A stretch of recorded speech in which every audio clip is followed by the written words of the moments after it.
So could you please confirm that my slide is visible? Yes, it's perfectly fine. Okay. So thank you again. And you already described my introduction beautifully. So I would not take a bit of time introducing myself, but briefly, I'm Kalpana Singh, working in Wordline, and I'm expert in cryptography. And thank you to the GSDC team again, and especially Gauri having me here and inviting me to give a keynote in the topic of protecting sensitive data using ISO IC 27001 controls. Today, I'm going to speak and share my experience with you all, what we could do with this topic in terms of actually payment data, as I'm working in the payment service provider company. So I would consider all my use cases and case studies in terms of the data, and the sensitive data for me specifically is payment data. Here I'm considering a payment data. So okay, so let's start the talk of today's topic. So the agenda. Here are the five topics which I am going to cover. So I would start from the high stake world of data. So meaning that here I would consider the problem, taking the problem of payment data which needs to be secure from unauthorized access, and to understand what kind of data we could consider, the high stake world of data. And when we define the problem, we'll go to the security aspects, security solution aspects, which is a blueprint for the vault. So vault in terms of the secure box, something like that. And here I would give a briefly introduction of ISO IC 27001, how we can use or utilize those standards in the protection and securing the critical data or sensitive data. Then I would speak the VIP security detail. So what it is basically, the it is the core of this talk. Here I would elaborate on the security controls which we could develop by using the ISO IC 27001, and more details of the security management in securing and managing the security point of view the data. Then building the fortress of the trust. So I would give the detail of those controls, the controls which we could use for securitizing the data of your sensitive data sets.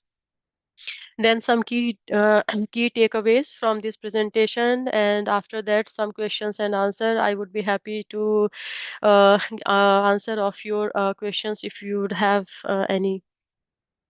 So we'll talk about the problem first. Your data is a target, meaning that the in our digital economy, data is just not an information; it is an asset. So for a business, when we talk about the asset, it's a valuable stuff, meaning that you are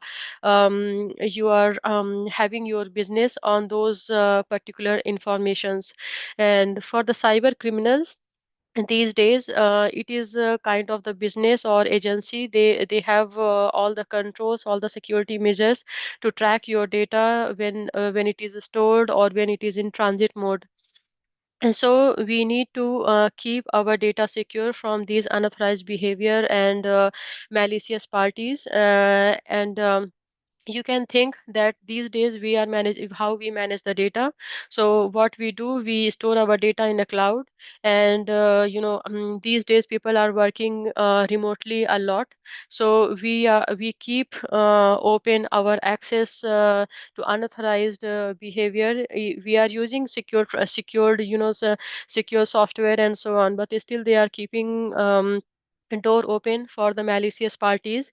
And how we can secure those data in such a the critical and information linked environment. So here I'll consider that the data is our asset in terms of the business.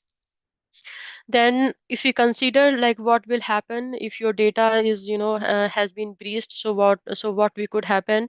So basically you could imagine you are a payment provider, as I belong to the payment service provider company. So as I said, so I would consider all my data and case studies in terms of the payment data. But definitely if you are from the medical field, you can consider your data as medical data sets or military data sets, any kind of the data sets which has a meaning and which has an asset for the business. Those are called the sensitive data sets. So here I'm considering the payment data. So if you are a payment service provider company and the data breach happens, what would happen? You would leak your the customers credit card numbers. You could face the PR, basically a public relation problem, where you could apologize your merchants, your clients, and so on. But still this is not enough. So if you breach your data, and then what would happen, that the companies like the Visa and Mastercards, they could blacklist you. They could give have asked like lot of money from you, because your security solution is not enough to protect the sensitive data sets. You could lose your license and exodus of every merchant who once trusted you. So it is a huge loss to the business and to a company. So how we can treat our data in a in a safe and secure manner? Let's see. Consider that your data like a crown jewels, and consider a data here. I'm considering the cardholder data. So the card holder, as you see that every debit and credit card has 16 numbers. So 16 numbers, your name, expiry, and CVV number. So these are the sensitive data sets we can see in the in the card. And consider these data sets are a crown jewels, and consider that you are going to protect all these information like a VIP. So when we see the VIP, so VIP meaning that if we consider an example of a person who is a VIP, how we can provide the security of that person. So we just cannot have one person who can provide a security of that person. We make sure that we provide a 360-degree of security, meaning that you choose a secure, you plan the route, you vet the staff, you provide the secure communications, high tech communication with the person. So all 360-degree security measure you do provide for that VIP person. So same with our the data itself. For a payment provider, our data like a credit card holder data or card holder data in general is a VIP for us. So any leak of information could give a huge loss to the business. And if you lost the business, it is not just that particular project. It is the loss of trust of our clients, of our merchants. So it is a huge loss to the company. So we make sure that we secure the data as a VIP. So how we could do that? Consider a digital vault. So where it is like like the bank vault or something like that, and where you can provide all kind of security to protect that like cardholder data. So here, what you could do, that it is just not a one layer of security. We provide a multi-layer of security here. So when you see the steel box here, we can imagine that these are the firewall and the cryptographic systems we are using, who can who can provide all kind of security essence which is required to make sure the data is secure. Then we provide the technology, and then we provide the processes. So all these layer of security, we make sure that the data is secure within this vault. So now our idea is to prepare a solution which is quite similar to the world, or it is a secure solution for to make sure your cardholder data set. So we'll see in the in the next few slides the security blueprint. To make sure your data is secure, here as I consider the cardholder data, so your card data is secure. To For that security, you make sure the blueprint first. where you can design and think about the security of the data sets. So if you consider here in this, as you see in the image, so it looks like a, the vault blueprint. So so you see there are a lot of layer of security here. The first the out gate, then inside when you open it, then there are so many locks and technologies are there to reach particularly that cardholder data. So meaning that we need to provide a first blueprint of security of your data sets. We have to use a solution which has been globally trusted, and which has been used powerful technology which consider people and processes both, to make sure the your data is safe, and provide a systematic way of structured approach to identify the threats, and when identify the threats, make sure we should have solution to prevent those threats. Excuse me.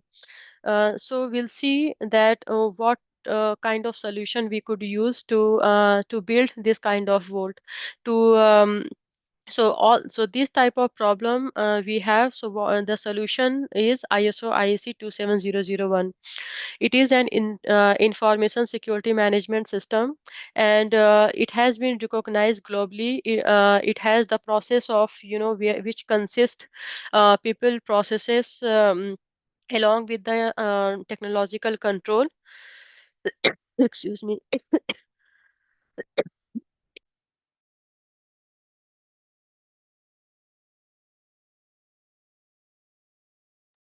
Sorry, I'm sick little bit because of cold. So in this management system, we what we do, what we like how we plan. Firstly, we identify the data, which are the assets for the business. So, then we understand the threats, like what kind of threats we could have, internal or outsider threats. Accordingly, we build the, the right defense, so right controls. Here the word control is quite important in the sense of ISO 27001.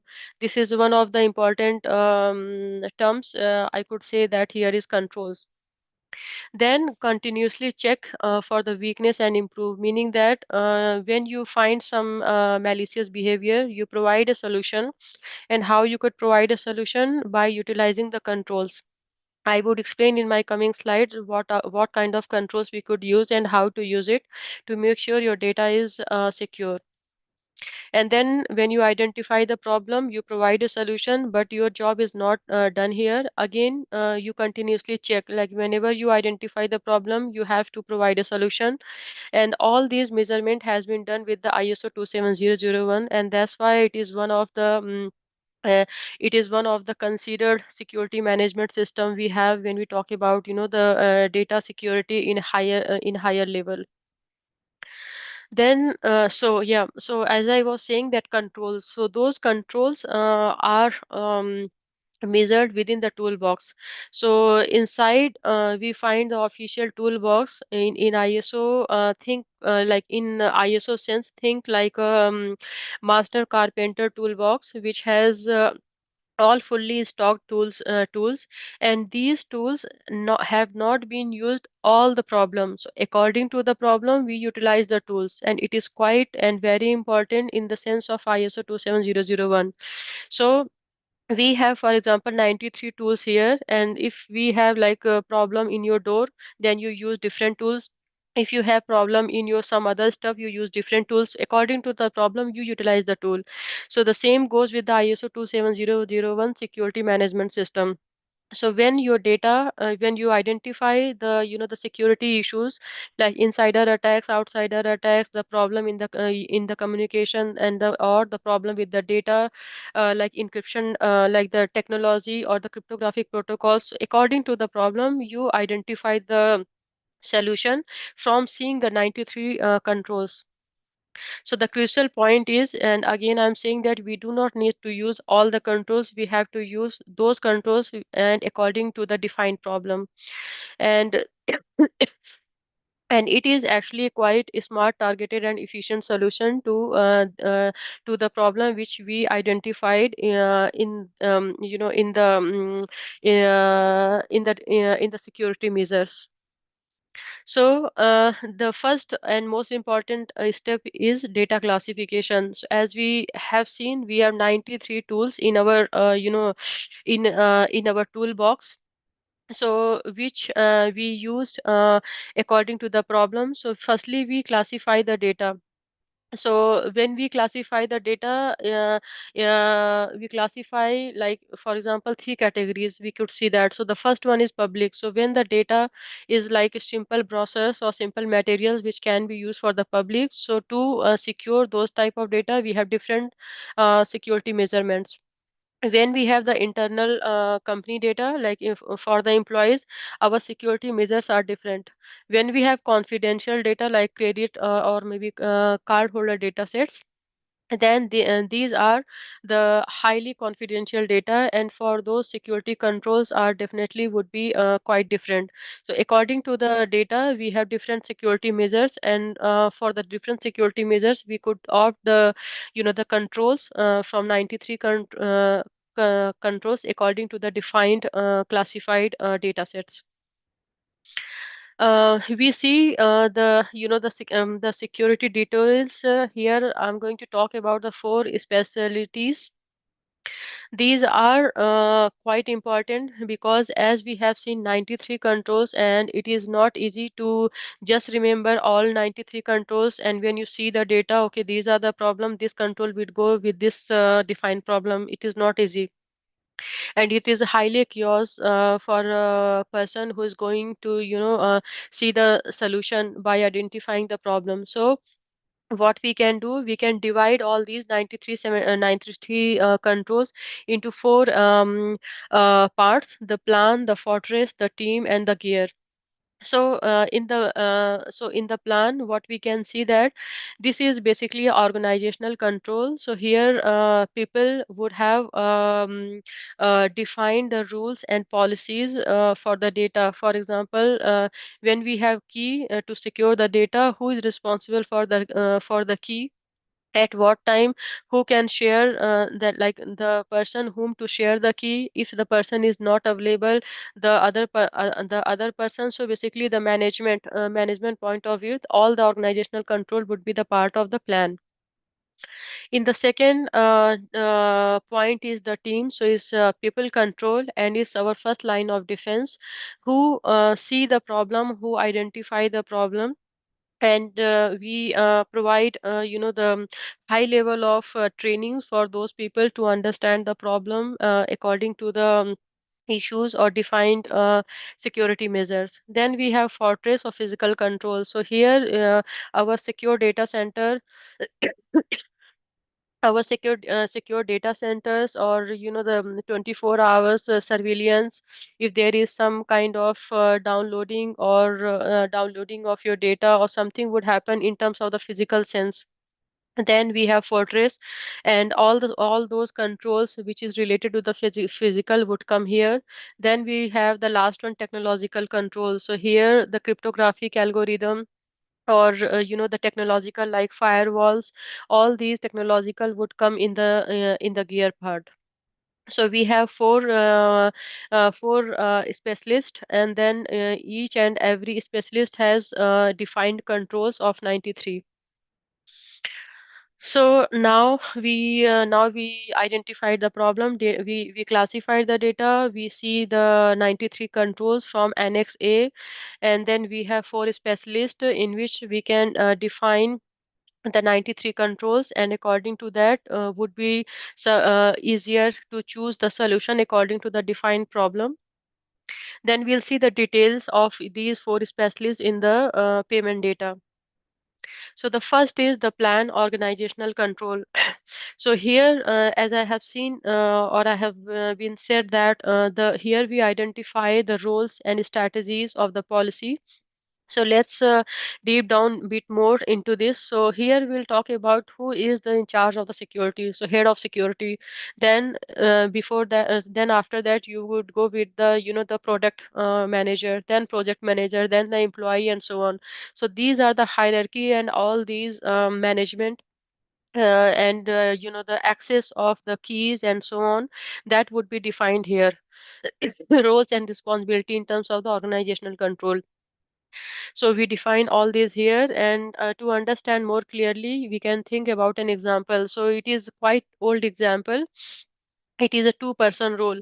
So and normally in a bank also, like in locker, when you go to see some of your assets in the bank, the manager have the one key and you have the one key, and it would only open when these both key would use at the same time.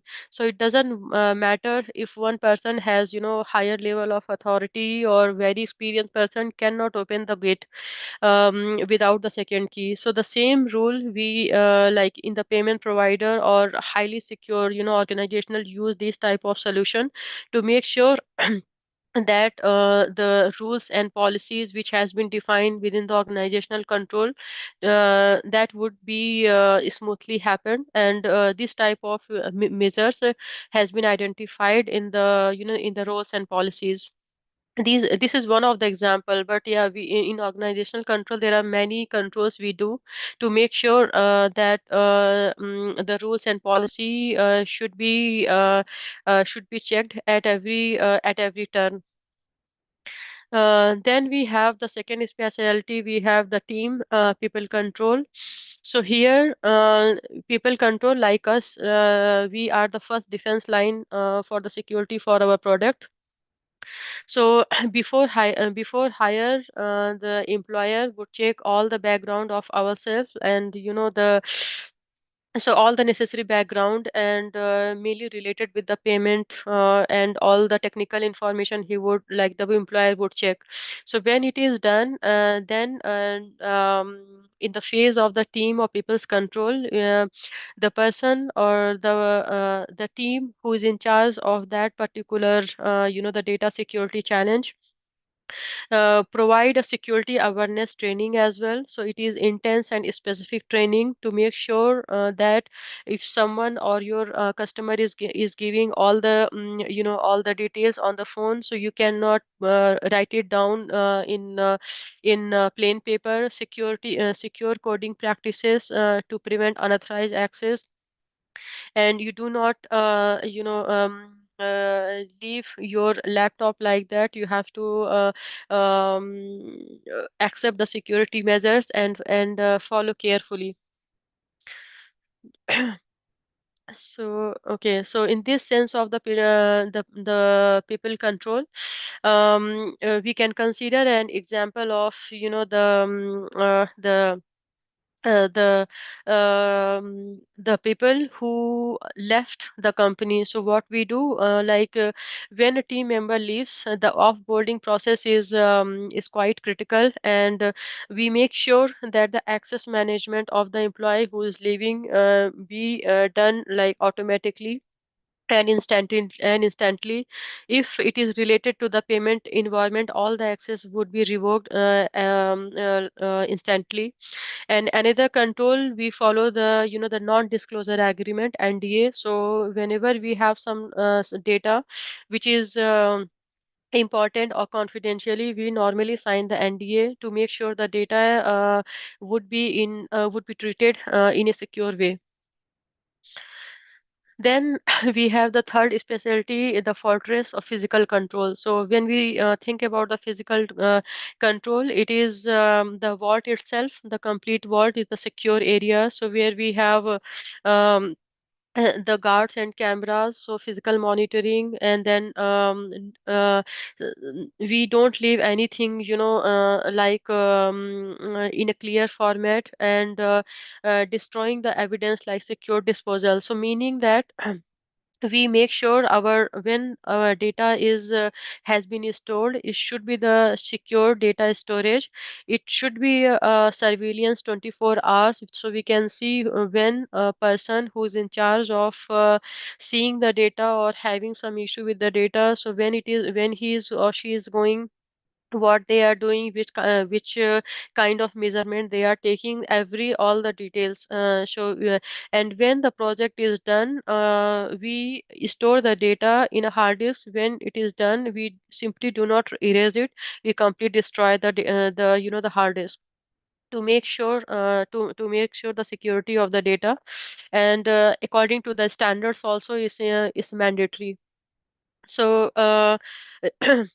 so we follow all the physical controls in inside ISO 27001 standards. We can see in this example a person is trying to open a gate with a multi-factor authentication system. He has a card and biometric data sets, and all these has been recorded in a in the secure camera surveillance. So this type of security we do in a secure data storage room. Then we have this hard disk. You can see that, so it's completely broken. So when the information or project is done, we simply not erase the data. We completely destroy the the physical evidence to make sure the security of the data sets. And the last specialty we have the gear technological controls. Here we talk about the firewall, all the cryptographic algorithm. So lot of magical things happen here basically, because I mean, thanks to the cryptographic algorithm. So we'll not go in the details to use like which cryptographic algorithm we could use for what and so on. But in general, I would simply highlight the points like digital key card access control. So here we manage the access control, for example, by masking some numbers like credit card numbers, and giving the access to a person which is required according to the services. I would explain all these lines in my few slides by showing some examples in a diagram. But in these slides, I will speak about we could use and we are using high technological controls. Second point is bulletproof vest and secret code. So here cryptography comes in action, where we use different encryption and secure algorithm to make sure the data is stored in a secure way. And when the data is in transit, it still is secure. When the data is received by the at the server end or at the client end, is still in the secure. So just imagine if if your server is has been accessed, it doesn't mean that your data is in wrong hand. Your data may be in the wrong hand, but it would be in encrypted manner. So the unauthorized person never ever can see your data. And we use the high level of cryptographic algorithm, which is not which is not easily be broken, at least not in a million of years would be broken. So we make sure the high level security of the data here. Then the physical control, like sorry, the technological control, security cameras, like when we are logging, monitoring, if someone is asking or downloading a high amount of your data, will get the trigger. Accordingly, we have the control on in the ISO 27001. You remember the 93 controls, so we use those controls in the category of technological controls. Then we have network security and firewall. So all these controls, all these are the controls has been defined, very well defined in 93 controls annex A, which is the heart of the ISO 27001.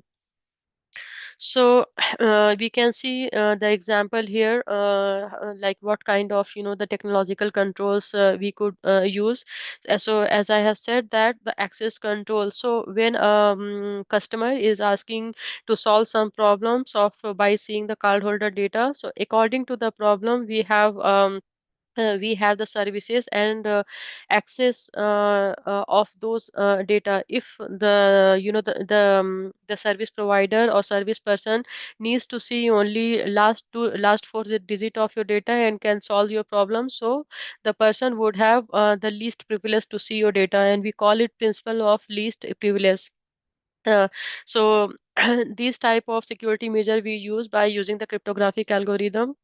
Second example, we can see that the use of data encryption solution. So in the diagram, as you can see that the secure journey of the credit card data, which is encrypted in the the customer's browser before traveling to the server side. So when the data is in transit mode, is still data, like all the data is encrypted. That when the data is stored in the server, is still encrypted.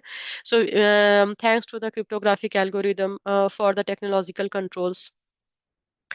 Then the last one, I think, in the technological control, we use logging and monitoring to watch for the threats, and our system get automatically alert. So if any unusual pattern emerges, for example, at 3 a.m. We are having a request that downloading 300 or 200 cardholder data, so we get the trigger by using the logging and monitoring controls, and according we use the security control from 93 of NXA ISO 27001. So all these defined controls are mandatory and important according to the problem we identified. That's why if you remember, there was a last point, continuously check and do the response. So we need to continuously check and do the response, and thanks to the ISO 27001, it defines beautifully these controls. So now here we have, we identified we classified the data. We saw 93 controls, and those 93 controls are divided into four parts, four specialists: team, plan, gear, and fortress. Uh, Now, when we are done, what we have, so we see the anatomy of secure transactions. What we'll do in this section, so statement of applicability, this is one of the mandatory and important document we list in our business, in each business who is following ISO 27001 controls. So here we provide all the checklist of the mandatory controls. So when you classify the problem, when you define the problem, when you define the security measures, and what kind of controls you have used to defend for that particular attackers or malicious person views, why you did not use other controls, all those explanation you have to write it down in this document. And this document is the primary evidence which provide a proof of your data security in a comprehensive and deliberate manner. And this is why protection level is quite important in a document wise. So you list all the controls, you identify all the controls. If there is, the whenever audit would be done, you have the all the proofs that you have measured and followed all your controls, which is required for that particular data sets to maintain high level of security. Then we see the life of a single transaction. So now you understand hopefully the the classification of data set, attackers, and 93 controls and four specialists, and the document you have to maintain. So when a customer use a pay button, so what happens? So when a customer use, like the pay for that particular services, so it would start the whole journey. It would see in the all the security measures. So we have made the whole team, the plan, the team, the fortress, and the career. So the plan immediately label the data as restricted, and it would entire process happens deep inside the the fortress data center, and the people who's managing the the security controls and everything within the team would activate it. Then fortress, where all the physical control would be checked, and the gear, all the technological would control would be there. So just for one transaction, all the teams are activated. just to make sure that your data is secure and you are in secure hand. And that is the asset for a business, to provide a security and to maintain a trust for each and every single transaction. So we provide or a company who use ISO 27001 provide all the security measures for each and every the transaction. And we treat all the company who's providing ISO 27001, who treat your data like a VIP. And we already had the definition of the VIP, so we provide all these security measures. So what we get in terms of in terms of the result, what we get. So when you have all the essence, because of the payment world, as we have seen that we are talking about always the cardholder data. And in a payment world, the trust is one of the major stuff we have to the trust from the customer side, the trust from the merchant side.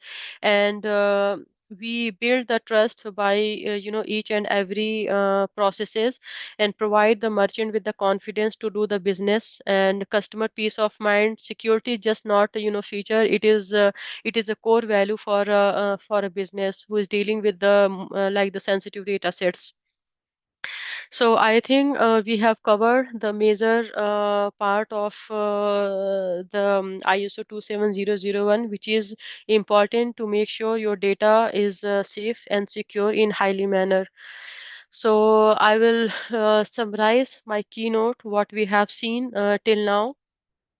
So we can see, so we have seen the blueprint of ISO IC 27001, which manage the data security by providing the 93 controls. We divided and seen the 93 controls into four parts, the team, the plan, the fortress, and the gear.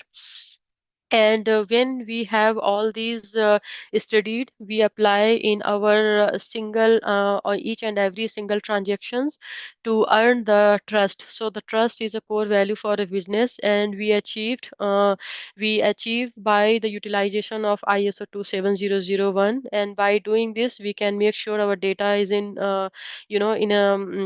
in a secure hand. And we achieve the layered security by utilizing the ISO 27001. I think I'm finished here. Yeah. So thank you so much for your time. And if you have any question, please do ask me. Thank you so much, Kalpana, for that wonderful session. Yes, so the question and answer platform is officially open now. So you guys can feel free to ask Kalpana your questions. And yes, we have first question here. How do we decide which data needs to be encrypted? Second question, is encryption expensive?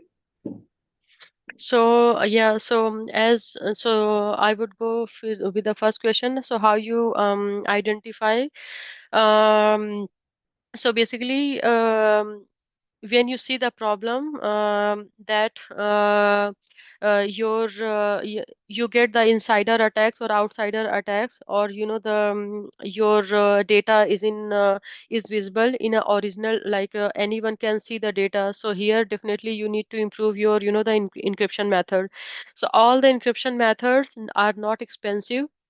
When you use like AES symmetrical encryption method, and with a high level of security, like at least according to the NIST current standard, we should use 512 bit of security. So if you utilize that level of security to encrypt your data, you are secure from the the quantum threats, and definitely from the classical threats as well. So yeah, definitely according to the use cases, there are solutions which are not expensive. So AES 512 is one of them.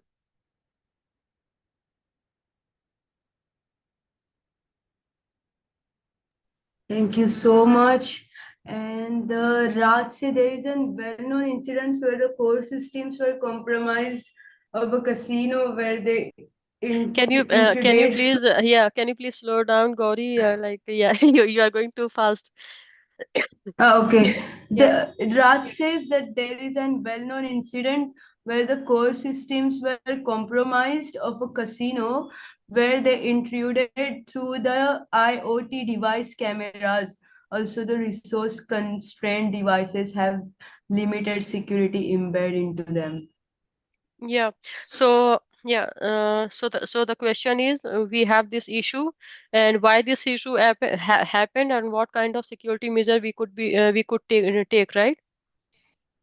Yeah, I mean, like he's just telling. I don't know if he's asking question, but he's. Yeah. You got his question right. Yeah.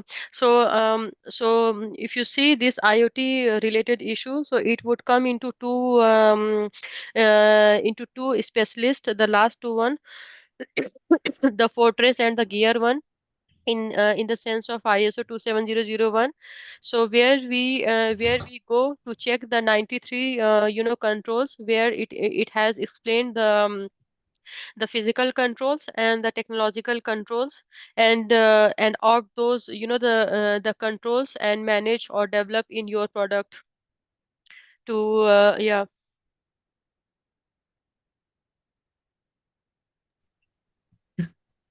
Thank you so much for that answer. So there is one more. When performing SOA, do we need to indicate which controls are applicable for what type of data? For example, highly sensitive, public, etc. Yeah. So in SOA is a document. So when you reach this document, definitely you identify or you classify the data. You already classified the problem, and you provide all those solutions. So you already have everything in this document. You provide an answer why all these controls, which has been chosen by you. So explain the advantage of those control, how you manage the security by using those controls in your data, and why you did not use the other control. Those, if you could explain also, that would be the nice to have. But mandatory things, definitely what kind of control you have chosen, and how you have monitored or adopted in your secure, in your uh, data secure management.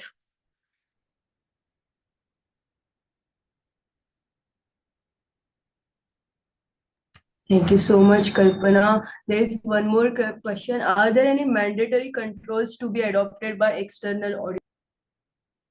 By what? Hello. Are there any mandatory controls to be adopted by external audit?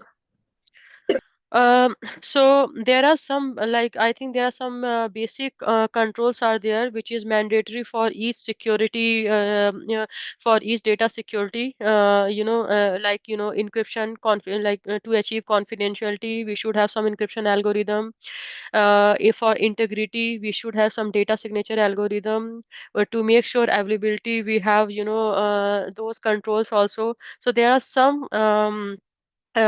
Important controls are always there, but it is always based on how you classify the data. So definitely, whenever you classify the data, you classify the the threats, then you can give an answer in a complete way. But there are some standards, or there are some the necessary control which should be adopted, but they are not complete till you classified your your problem, or your attacker's view or attacks. So yeah, so there are some standards, but you have to identify the problem, and then you gain all those controls which can or which should be implemented according to the identified threats.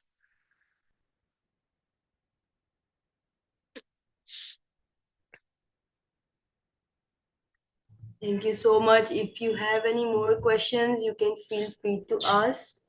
And I have also shared Kalpana's LinkedIn in the chat box once again. So if you ever feel like connecting with her on the LinkedIn, please feel free to do that. I'm sure she will be more than happy to help you started or like answer all your questions that you may have. Yeah, sure, Gauri. Yeah, I would be happy to do that. Yeah.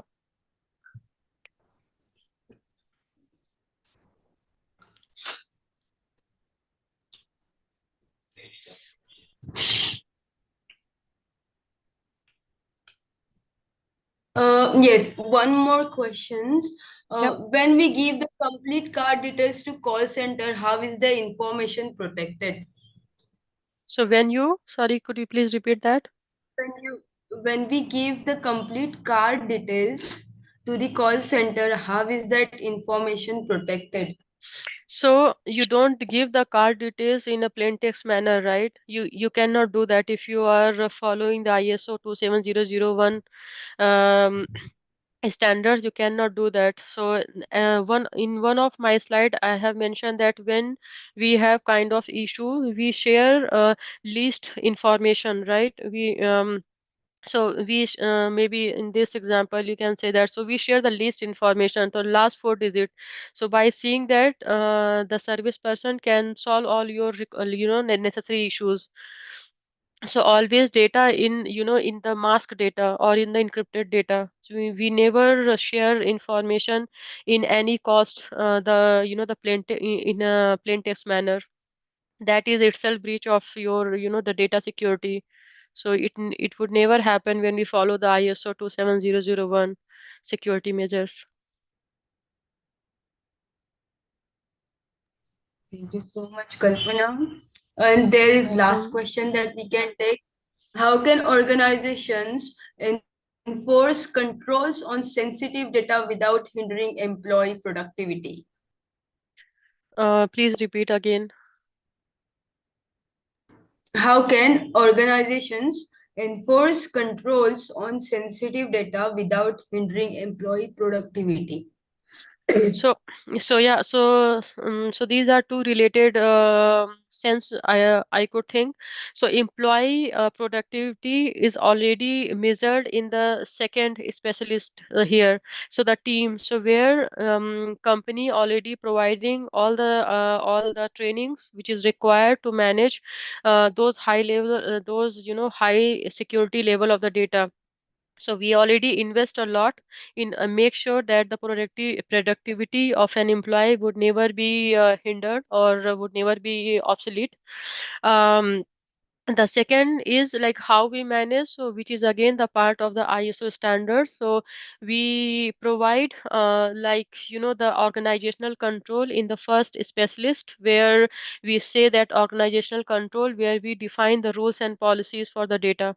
So we are already, so that's why ISO 27001 is um, one of the managed and the secure standard we have to make sure the data, because we do provide end-to-end level of security here, like from the organizational to to people, where we talk about the people, those are the employees, and then physical control and the logical controls like technological and communications.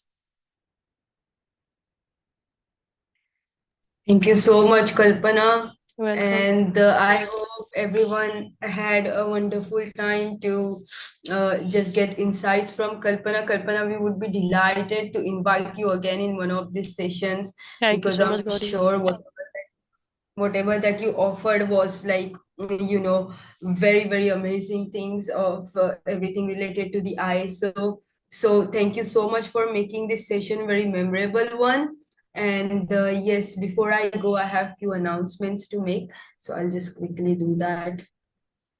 Kalpana, can you stop sharing your screen? Yeah, sure.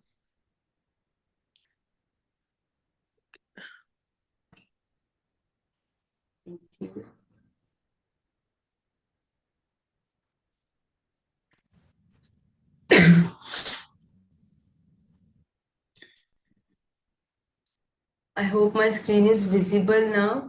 So tomorrow we will be having Samir Abi Abdullah, and he will be giving a session on leveraging AI to transform ISO 9001 2015 management system. Same timing, so make sure you're joining this session, followed with the learning and development series that we have going on for this week as well, along with the AI series. So if it's something that interests you, make sure you're part of all the series in order to gain knowledge and insights on different topics.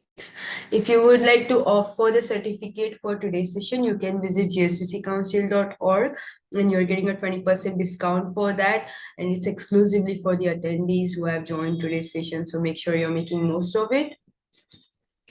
And GSDC has also launched a utility tool, and it is 100% free for all the attendees today.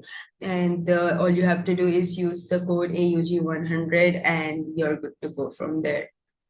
Now it's time to celebrate our referral champions, Astik Saxena, Bandi Hemant, and Rakesh Ranjan. If you're interested in becoming one of the referral champion, all you have to do is invite your community and your colleagues to one of these events. And as you start to climb up the leaderboard, you earn the vouchers worth $400 from GSDC. If you would like to join us as in one of our learning capsules, webinars, or podcasts, you can reach out to me on gauri@gsdccouncil.org and I'd be happy to get you started from there. Lastly, we would love to connect with you, so make sure you're following us on LinkedIn. Visit our website for more details, join exclusive WhatsApp group, and if you could kindly share your session takeaway to read them. And with this for conversation, you can keep learning and keep growing. Good day and good night. Thank you.